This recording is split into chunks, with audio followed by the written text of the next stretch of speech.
on the NewsChannel 5 network. This is OpenLine.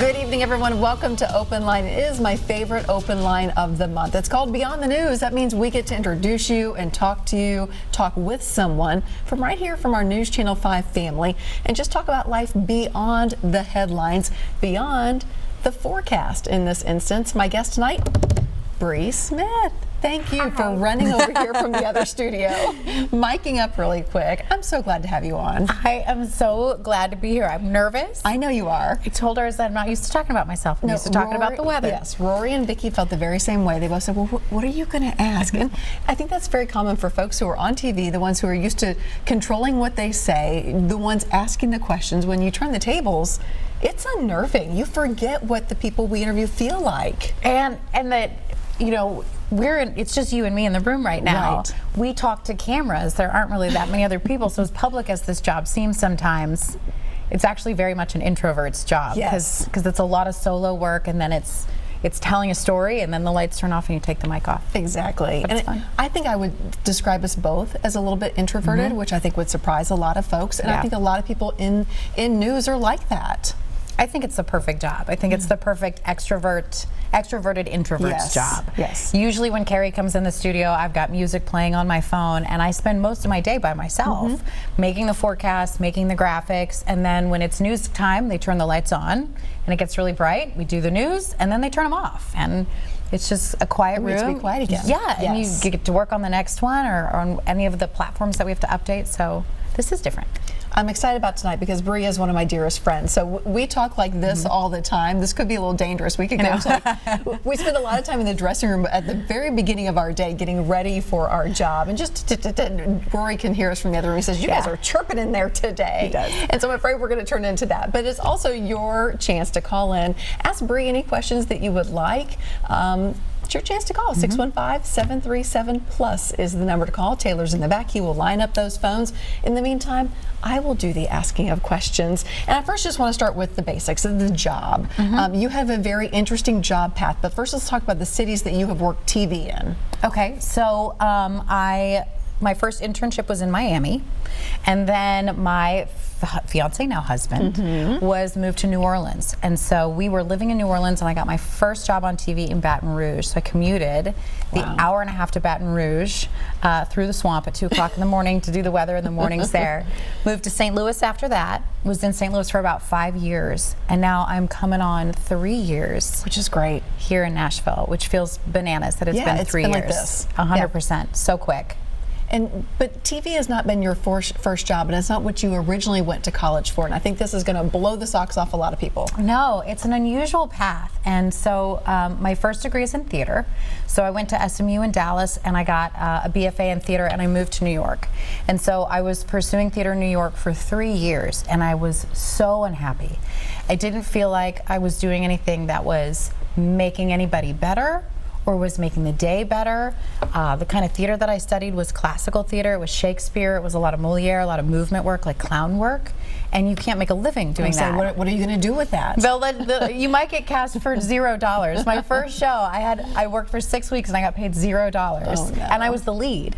Wow. So, I quickly realized in New York that to make a living, you had to do film and television, and I didn't want to do film and television, which is ironic since I'm in television. Right, television now.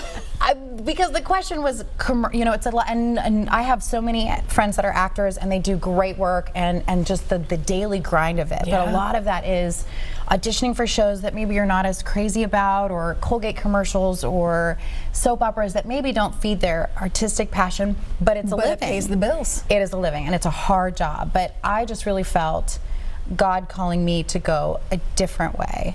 That was during 2005, so that was during Hurricane Katrina, and I just remember thinking, there is no reason that people should show up at the pearly gates because of the weather. Because of the weather. Yeah. Like, if there was a way to tell the weather story differently, if there was a way to communicate to individuals in a way that would help save their lives, we should do that. And I just felt God call me to go be a meteorologist, and I thought that was nuts. And I fought with God for about a year. I was like, I don't want to do that. I don't want to go back to school. I'd have to go back and get a second bachelor's. And I was dating that fiance at the time. I was like, I really like this guy. I don't want to move away. He's in New York. He's in New York. And after about a year, I finally told my now husband, I was like, I really feel like God wants me to go be a meteorologist, which just sounds bananas. And what was his reaction? And he said, you should go right now. That's why you married him. You should go right now. Yeah. And so I did. I sold everything I owned and I moved to Tallahassee and I enrolled at Florida State for a second bachelor's and took 18 to 22 hours a semester for 3 years and didn't go outside much. And did what else? I worked really hard, and I started at Florida State. I finished at Florida International, and it's so funny that television, the thought of doing commercial work, is what drew me away from theater. But when I went to Florida State, they have a student-produced, student-run weather show, 1 credit show, and I needed 1 credit. Yeah. And so I took it, and it was like, you know, speaking of the pearly gates, it was like God just showed down, was like, this is what I need you to do. Yes. Yeah. I gave you this passion for people, this passion for storytelling, just even the training with theater, and your love of weather. It's the perfect storm. Right. No pun. And just kept going and trusting that God was going to open those doors. And I think it's so very unique that not only do you have this passion for arts, which drew you to the theater world, but this passion for science. Was that passion for science always there as a kid for you? You know, I would say there was always a passion for weather. And my mom is actually a scientist. She's an electrical engineer. And I think somewhere along the way, I had convinced myself that I wasn't smart enough to be a scientist. That as an artist, kind of having an artsy fartsy kind of quality, that just came naturally to me. Hand in hand. Right. Yeah. And so when I met some of the challenges with math or with science, I would write it off before I had really tried. And I wish that my younger self had more confidence, but I can also honor that it wasn't, that journey had to happen the way that it did. And I'm a better meteorologist because of my acting, and I was a better actor because of my passion for people that led me to meteorology. So these things, while not the typical path, not at all, have worked pretty well. It worked pretty well for me. Yes. You filled some big shoes here. You came in after Ron, and that can be really hard when you have someone who has been at a station so long, decades, and is so well loved and so revered for his work. Yeah. To then fill their shoes. Or be seen as filling their shoes. I wouldn't say you filled his shoes. Ron was his own man, but you had to come in after him. Yeah. And I remember when my agent told me about this job, I was like, he's been there for 36 years. It was very intimidating, and I think that what I fell in love with about the station, though, is Ron's relationship with the community. And you see that with Leland, you see that with Vicky, you see that with Phil, you see that with so many people that have been here for decades, but make you feel like you've been here for decades right along with them. There was never a sense with Ron or anyone that I've ever met here that was like, well, you need to catch up to how things are done. Right. There's always been a sense of, you're one of us now. Yes. And we value you for who you are. We value you have something unique to bring to the table. Ron wanted what was best for Nashville and wanted to encourage and champion me in that role.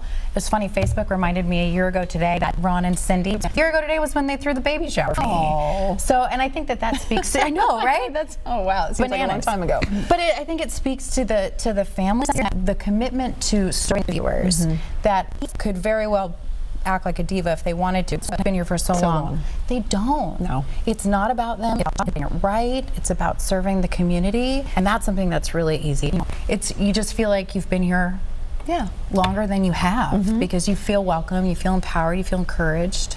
And that bar is set high, but you feel that you can be brought into it. That it's an honor. You know, it's not like a challenge that they want to grab your hands and bring you up and say, I want to set you up to knock it out of the park like I have and just nail it and get it right, which is fun. Yeah, and that's when the job feels that's when the job feels good. This is Open Line, so we are going to go to the lines. We have Wayne starting us up. Hi, Wayne. Hi, Wayne. Yeah, good evening, ladies. Good evening. Go ahead with your comment or question. What do you have for us? Okay, I'm going to ask 2 challenging questions. Oh, I'm ready. Okay. Mathematically, there's 2 things that you can't predict. One is gambling, and the other one is predicting the weather. It's mathematically impossible.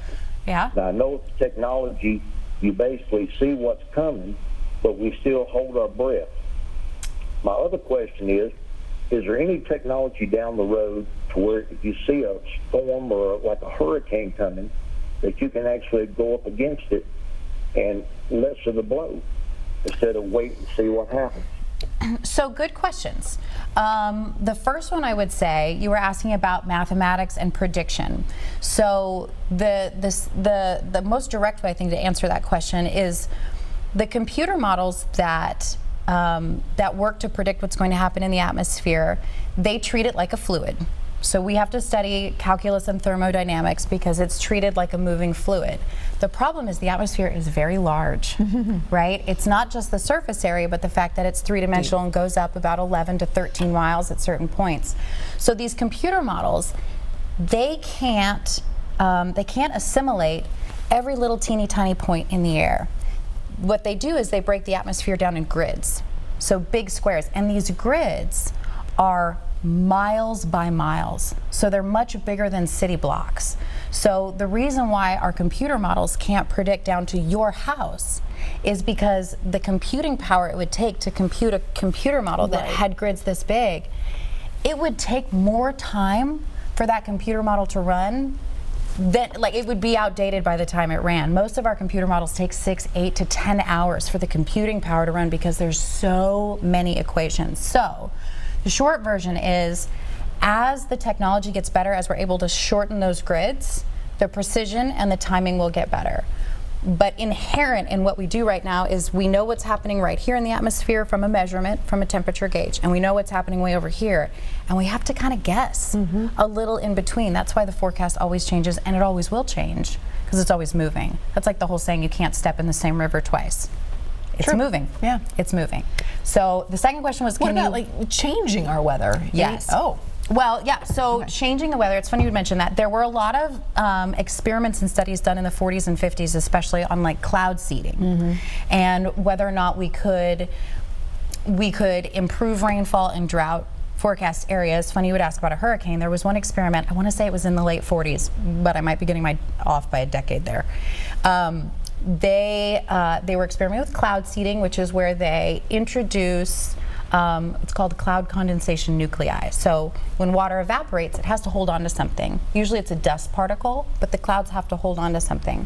So they introduced a chemical into the air, and they didn't realize, just because forecasting was kind of new then, it actually developed into a tropical system, went on shore, and hit Florida. Oh, wow.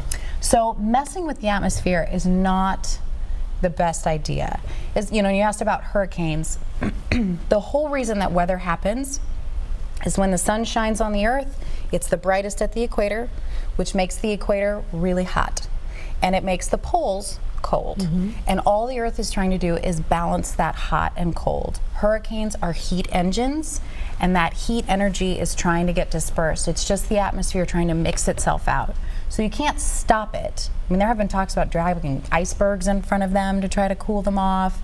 The problem is, when you change one thing, there are going to be consequences. There's going to be consequences. It changes something else. So it's not quite as simple. It's not like popping a balloon and it's gone. You change one, there's consequences. Wayne, thanks for starting us off with such good questions. Those were hard ones. Okay, we're going to go to Charlie, and then we're going to have to take a quick break. Hi, Charlie. Hello. Hi there, go ahead. I'd just like to say that I really appreciate Channel 5 News and Bree Smith and also William Statham. Awesome. I do too. Thank you, Charlie. It's the only station I watch. Oh, well, thank you, Charlie. We appreciate that. Well, we're grateful to have you. Thank you. Thank you, Charlie. That is always good to hear. And I speak for Bree, I speak for all of us here at Channel 5. We do appreciate your loyalty. We don't take that for granted. Okay, we have to take another quick break, or our first quick break, I should say. We're going to come back. I know we have John and Ann on the line and a few more, so stay with us.